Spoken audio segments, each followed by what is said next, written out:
Let's shift focus now to Togo, where a critical three-day conference on Africa's debt crisis is underway in the capital Lomé. With debt levels reaching alarming heights, the meeting, organized by the AU Commission's Department for Economic Development, Tourism, Trade, Industry and Minerals, aims to find solutions to the crisis and its impact on African economies. High-stakes discussions are expected on debt restructuring, sustainable financing and pathways to economic recovery. Let's get more insights from Jason Braganza. He is the Executive Director at the African Forum and Network on Debt and Development, AFRODAD. He joins us from Lomé in Togo, where the conference is taking place. Thank you very much, Mr. Braganza, for joining us. Now, the theme of this conference is restoring and safeguarding debt sustainability. What do you expect to come out of the conference so that it doesn't end up being just another talking shop? Thank you very much for having me. And yes, a very important conference taking place here in Lomé. I think three things we need to consider. We had a very powerful opening segment by two heads of state, the president of Togo and the president of Ghana, who gave very powerful speeches indicating just how deep the debt crisis is on the continent and the need for a renewed restructuring mechanism. And I think that political will and that political message should send resounding message across the continent that at the heads of state level, they need to take this situation extremely seriously because it is going to mortgage and challenge the development pathway for the continent in the future. The second one is that we have a number of central bank governors and ministers of finance who are deeply involved in engagements with institutions like the International Monetary Fund, who are charged and tasked with the debt restructuring.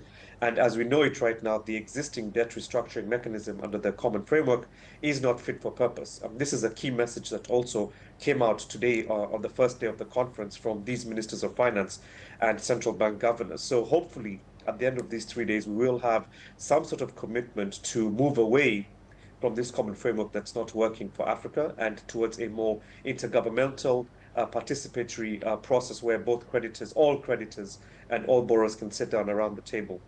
And lastly, I think the go ahead. Agenda on debt restructuring does not an agenda on debt restructuring that does not undermine Agenda 2063 and the pathway to which our economic transformation is geared towards. All right, so I'm keen actually on that political message that you talked about that was communicated today. We've had some staggering figures being thrown around about Africa's debt. So we have over 20 countries nearing or facing debt distress. What are some of the key strategies these countries should look at to manage their debt more sustainably?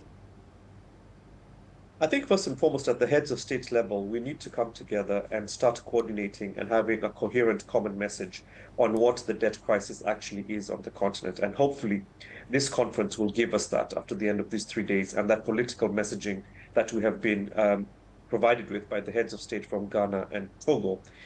Secondly, it's very important that countries that are entering restructuring, Zambia, Ghana, Ethiopia, and now Cote d'Ivoire, that they ring-fence and protect public services to ensure that these resources are not diverted away from the much-needed development agenda in order to provide resources for creditors. And the third and final one is really to call out the ineffectiveness of the existing debt restructuring mechanism under the common framework that excludes certain creditors like multilateral lenders and certain types of private creditors, which sort of undermines the ability of countries to approach the common framework and get their debt restructured.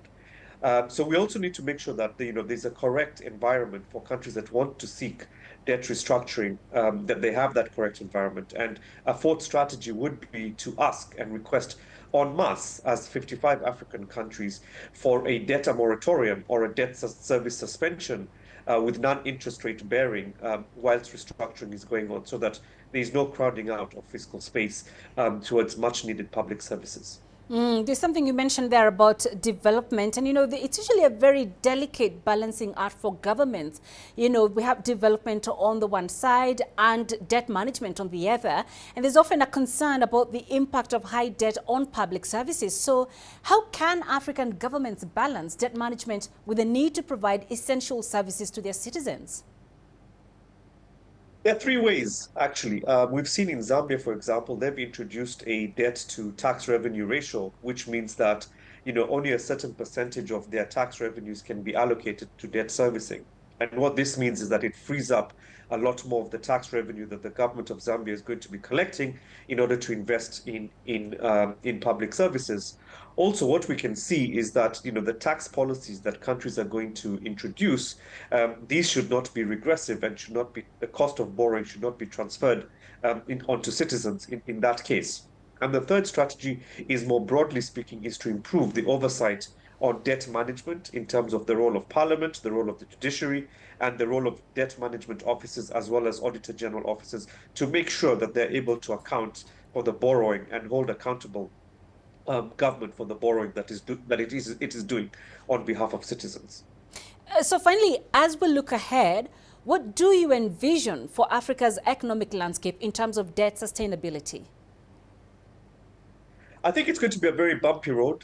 There's a lot more countries that are teetering towards the edge of a debt default. As I mentioned earlier in this segment, Cote d'Ivoire have just stood up and entered the common framework, which means that they're going to have a very deep fiscal austerity program under the International Monetary Fund.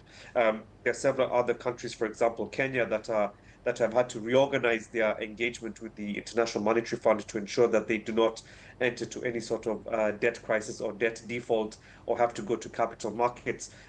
Countries like Malawi. So it is going to be a very bumpy ride, and you couple that with the existential crisis of climate change, the political instability in many parts of the continent, and the insecurity across the continent. You realize that we're in for a very bumpy. We're going to have to rely still on borrowing, and economic growth is going to be very slow and very low as the cost of borrowing also continues to rise. And this is sort of confirmed by the International Monetary Fund's recent regional outlook for sub-Saharan Africa that it launched during the spring meetings in Washington, D.C. just a few weeks ago. So a very difficult road ahead, but with the correct political will, with the correct sort of institutions in place, the correct sort of coordination and coherence and strategy, it is possible to overcome this storm with a collective position, a common position on how we're going to deal with the debt crisis and not sort of mortgage the future of our continent in order to service our creditors today.